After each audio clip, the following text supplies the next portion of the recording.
coronavirus. Hey, what's going on, guys? Andy here for G4 Outdoors, and today I'm going to talk about my 3 fishing techniques for bass that I will not leave if I'm going bass fishing. They're going to be on my boat. They're going to be in my truck if I'm going to ponds and things like that I have to have with me. Let's talk about it.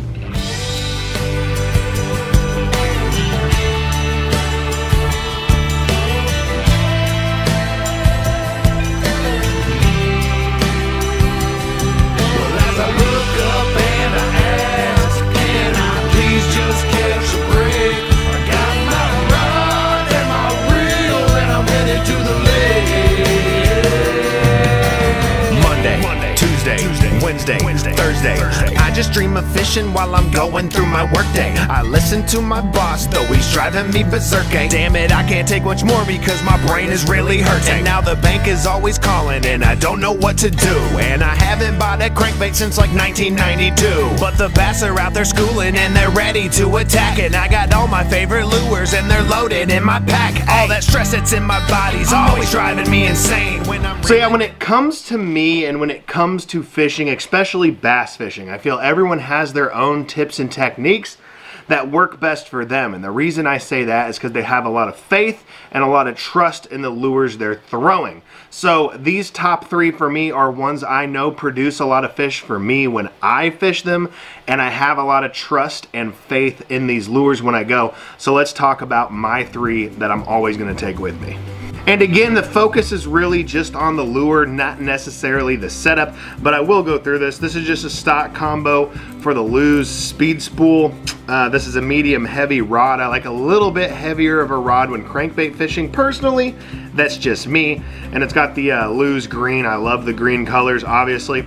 But my first lure is gonna be crankbaits, and mainly searcher crankbaits for the most part, but it's either gonna be a square bill for my, if there's more structure and it's more shallow, I want to run square bills. I want to clank those square bills off of stuff, cause commotion, get reaction strikes to see if I can find these fish and kind of where the fish are at. But if I'm fishing out of my truck and I don't have my boat and I'm fishing deeper bodies of water, I'll take something with a little bit smaller of a profile, produce a little bit more bites. This is a Strike King. I believe this thing will dive up to like 15 feet. So you can kick up some of the bottom and get some of those fish that are hovering along the bottom. But the best thing about the crankbait is you can cover so much water. I don't know, you guys may have heard Randy talk about it in videos and maybe even seen it. I'm one of those people who is a big power fisherman, I guess you would call it. Throw me some spinnerbaits, throw me some crankbaits, let me make 150,000 casts in a day and non-stop retrieve. I want to cover as much water as possible. I always feel in my head I have more of a chance of whacking that ginormous bass in the face if I'm making more casts. So the crankbait, as far as a searcher bait for new bodies of water, even bodies of water, you know, man, you can cover so much water with crankbaits, and that's probably going to be my #1 thing that I always want with me when I'm fishing. All right, let's check out number 2. Number 2, and again, the setup isn't necessarily what's important, it's the lure itself. I'm talking about these ones that I have faith in. This just has a cheap Team KVD reel on it.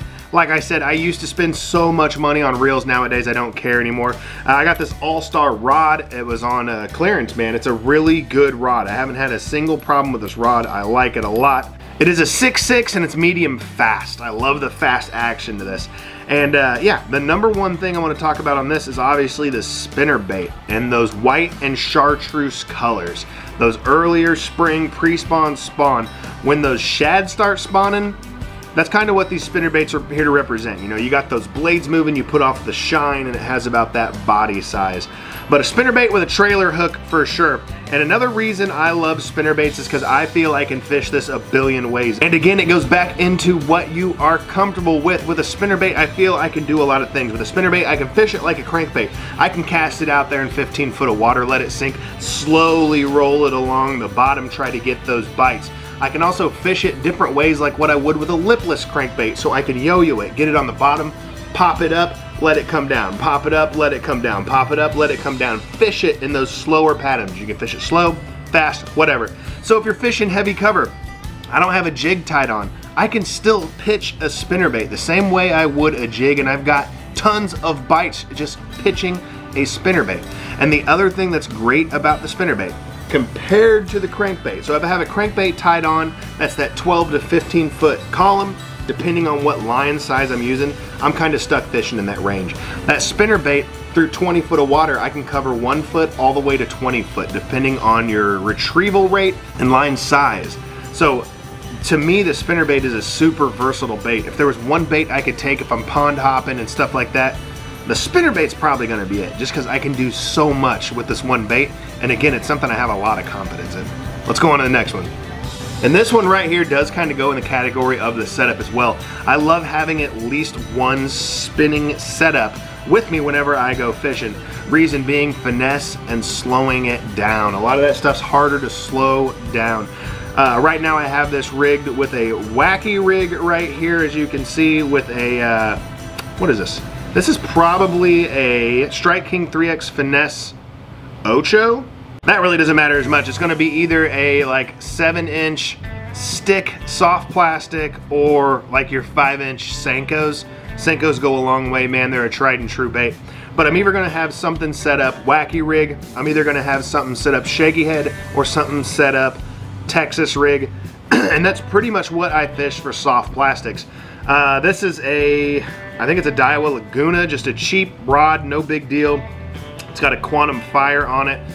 But yeah, finesse and being able to slow it down is super key and super productive. Once you've finally found those fish and you're just clued in on them, you can really slow it down if that's what they're looking for. And like I said, man, it's just something I am super trustworthy in. I know how many fish I've caught on this setup and how many big fish I've caught on this setup. I do like throwing fluorocarbon on my spinning setups compared to mono. Mono line tends to want to float. I like having a good true shot to my lure. That's why fluorocarbon, I feel, comes into play, especially with soft plastics. But like I said, man, I love throwing Senkos whenever I have the opportunity. Like I said, either wacky rig, shaky head, or Texas rig, and I feel like it's produced a lot more fish. Now, I do know a lot of people tend to stay away from the spinning tackle. They always have issues with line twist, they have issues with wind knots and stuff like that. I've had a couple things that I've came up with throughout the years that kind of eliminates that from happening for me. So I know I can fish these setups for, you know, weeks at a time without having any issues. If you guys want me to do a video on how I set up a spinning reel as far as eliminating that line twist, I can do that video for you guys. I would like to do it and show you some of the stuff that I do with it. But that's one of the most important things, especially for people that tend to stay away from spinning tackle, is just setting it up correctly and setting it up the right way to eliminate those issues. But spinning tackle, definitely something I want with me every time I go fishing. So there you guys go, man. I love sharing this information with you, and like I said, it's just about me and this is personal opinions. These are the 3 things I always want to have with me because I have a lot of faith in what's going on right here. But I would love to hear what your guys' top 3 things are to take bass fishing. If you're on your boat or you're going pond hopping, you have a choice of taking 3 tackle choices of lures with you. What are those gonna be? I like to know what you guys have a lot of faith in, because it helps me want to focus more towards those lures. And while I'm on that topic, I'll actually throw in one more, and it's not one of my ones I want to take with me, but it's something I really want to get a lot more confidence in and fish more often. Alright guys, so here we go. When it comes to something I wish I had a lot more confidence in, are the underspins as far as throwing swim baits. Swim baits aren't something I have a ton of success with, but I wish I did because I really love throwing them. Like I said, it can be a power fishing bait for me. I can constantly throw and retrieve this lure, which is something I love to do. I love the way it looks in the water, and it just has really good presentation. I just don't fish it enough. I need to fish it more to gain confidence. And if you guys were wondering, this is an old Pro Z Team Daiwa, one of my favorite rods of all time. I haven't found these in forever, and I love it. And it has an old Quantum PT Energy Series reel on it. And I've had this reel for probably like 7-8 years, and it still runs fantastic. But yeah, one of the baits I really want to work on, become more confident with, and maybe do a video like a whole day just throwing this, is going to be this swim bait with an underspin. I just think it looks so good and it needs to be something I can gain more confidence in, so I fish it more often. So there you guys go, and like I said, I would love to have your comments down in the description. Let me know your 3 favorite things to bass fish with, because you have the confidence in it and you know it catches fish.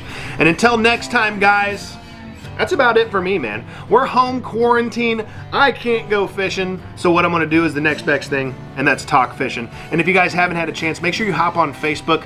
Check the link down in the description for our little Facebook page that we have going on there, G4 Fishing Fanatics. And what we're trying to do on there is get more, feedback from you guys. I love talking on there. I love seeing what you guys are doing that produce more fish. Throw your content up there. We may even use some of that content in some videos upcoming.